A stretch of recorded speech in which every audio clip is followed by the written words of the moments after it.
Que la gracia y la paz estén con todos ustedes, queridos hermanos. ¿Qué significa el templo para nosotros? ¿Qué significó el templo para nuestro Señor Jesucristo? ¿Y cuánto cuesta salvarse? ¿Cuánto nos pide Dios por salvarnos? Primeramente, debe saber usted que el templo es el centro de un pueblo. Aquí en México y en cualquier parte del mundo, usted quite los templos de un pueblo, de una comunidad, de un rancho, de una ciudad, ¿y qué queda? Puras casas. El templo es el centro de referencia, el templo es lo más importante, lo más sagrado, lo más bonito que tiene una ciudad, un pueblo. Pero, ¿para qué es el templo? Recordemos cómo en tiempos de nuestro Señor Jesucristo, nos cuenta el Evangelio que un día hizo Él un látigo para correr del templo, tumbar mesas, abrir jaulas donde se vendían animales, palomas, pichones, etc. Porque Jesús nos va a decir, ¿por qué se indigna Jesús o se enoja Jesús? Porque están utilizando el templo para lo que no es. Él fue presentado a los 12 años, a él lo llevaron de niño y él sentía ese amor, esa devoción a Dios. Él sentía, como muchos judíos sentían, yo voy al templo a estar con el Señor, a comunicarme con Dios. Pero aquí Jesús nos va a enseñar cosas muy importantes. Uno, que el templo verdadero de Dios es tu corazón, no una construcción grandísima, finísima. Nosotros, porque en toda la Iglesia Católica a veces se construyen templos tan bonitos, tan lujosos. Bueno, es un signo de todo el amor que la persona quiere dar a Dios. Y qué bueno, qué bonito y qué excelente sería que todos los templos fueran bonitos, dignos, limpios. Pero nunca olvidemos que lo más importante es que tu corazón es un templo, el templo verdadero de Dios. En tiempos de Jesús, ahí en el templo, ahí había discusiones religiosas de todo tipo. Había escuelas judías ahí alrededor del templo. Ahí se enseñaba y de todo, incluso había juicios, ahí se hacían los juicios, las causas penales, toda la actividad religiosa, administrativa y comercial se realizaba en torno al templo. Entonces, imagínense Jerusalén en tiempos de Jesús, 50,000 habitantes, todo giraba en torno al templo. Pero el problema es qué había en el templo. Allí en el templo se vendía de todo. Comida, bebidas, se vendían palomas, se vendían bueyes, se vendían borregos, se vendían cabritos, de todo se vendía. ¿Por qué? Porque era el lugar de los sacrificios. Pero no piense usted que había uno o dos sacrificios, había cientos y hasta miles de sacrificios al día. En el templo había, y esta era otra de las cosas también que Jesús va a molestarse.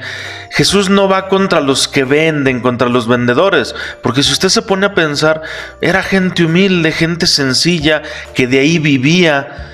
Entonces, contra lo que va Jesús es precisamente contra los que quieren vender la salvación. ¿Cuánto cuesta la salvación? Nada. Dios nunca te va a pedir nada para salvarte. Jesús va contra los que quieren vender la salvación. Más de 7,000 sacerdotes había ahí en el templo y ellos recibían parte de los sacrificios, parte de la vendimia de los animales para los sacrificios. ¿Y por qué la gente iba a ofrecer sacrificios? Porque se sentía pecadora, se sentía mala, había hecho cosas malas. Entonces era muy fácil ir a comprarte 2 palomitas, 2 pichones, cómprate un toro, cómprate un buey, cómprate un borrego, ofréceselo a Dios y con eso ya saldaste tu cuenta, estás limpio. Por eso la gente, en lugar de portarse bien, pues iba y compraba un animal y se lo ofrecía a Dios, y al sacerdote le tocaba su parte y todos felices y contentos. Viene Jesús y dice, así no son las cosas. Dios no te cobra nada por salvarte. Ahora, en la estructura del templo, hubo 3 templos. El primero que construyó el rey Salomón, que fue destruido por Nabucodonosor. Después el segundo templo que construyeron los judíos después del exilio de Babilonia, que también fue un templo muy modesto, pero el templo imponente real que se llevó 46 años de construcción fue el templo que construyó el rey Herodes el Grande, y que en el año 70 también fue destruido por predicción de Jesús. En estos templos había lujos, había perlas preciosas, había maderas finas, un templo grandísimo. Dicen los que saben que cabían aproximadamente 22 canchas de fútbol en ese espacio.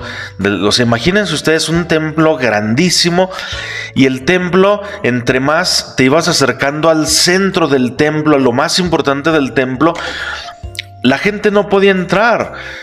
De hecho, al templo no podían entrar ni pobres, ni pecadores, ni nada de esa gente, porque ellos estaban condenados, así los consideraban.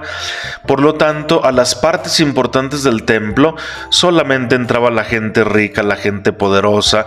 Incluso había lo más sagrado del templo, en el mero centro del templo había lo que se llamaba el Santo de los Santos. Ahí solamente podían entrar los sacerdotes. Ellos que se creían santos y perfectos, que no lo eran, que Jesús les va a reclamar y los va a criticar duramente. ¿Por qué le prohíben la entrada a los pobres si Dios es para todos? Dios no es exclusivo de nadie. Y es lo que Jesús por eso va a hacer un látigo y va a decir: esto es una casa de encuentro con Dios.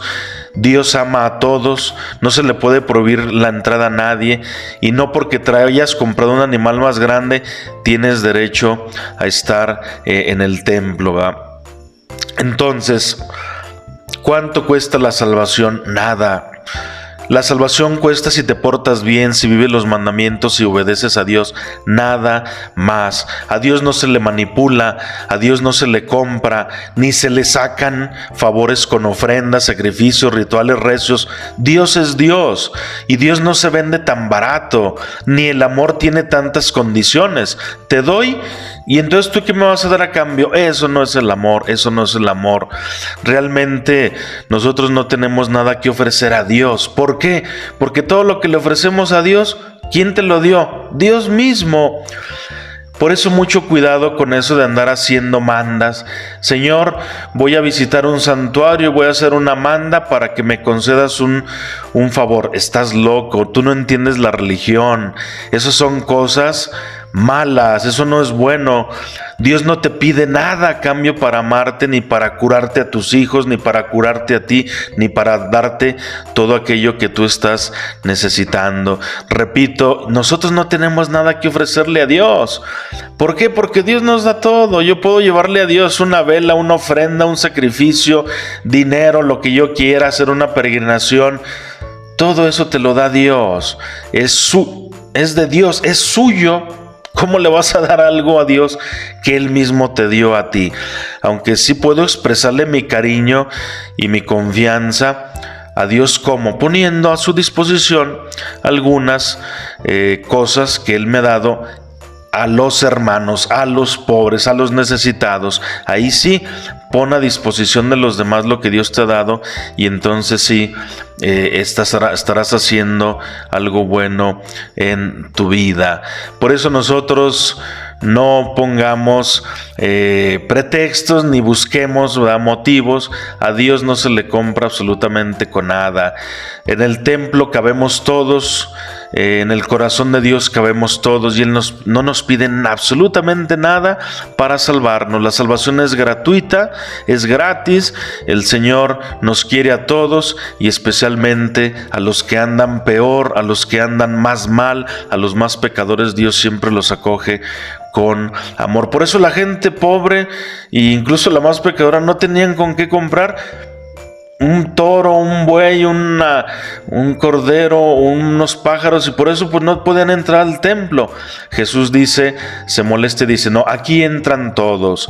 Mi Padre los quiere a todos, y aquí el templo no es un lugar de compraventa, no es un mercado. Aquí no se viene a comprar y a vender nada. Aquí, al contrario, se viene a recibir el perdón y el amor de Dios. Incluso Jesús nos va a decir como todos nosotros somos templos de Dios. Unos más pecadores que otros, unos más buenos que otros, pero todos somos templos de Dios, y el templo de Dios es el que debemos respetar con mayor amor. Que Dios los bendiga.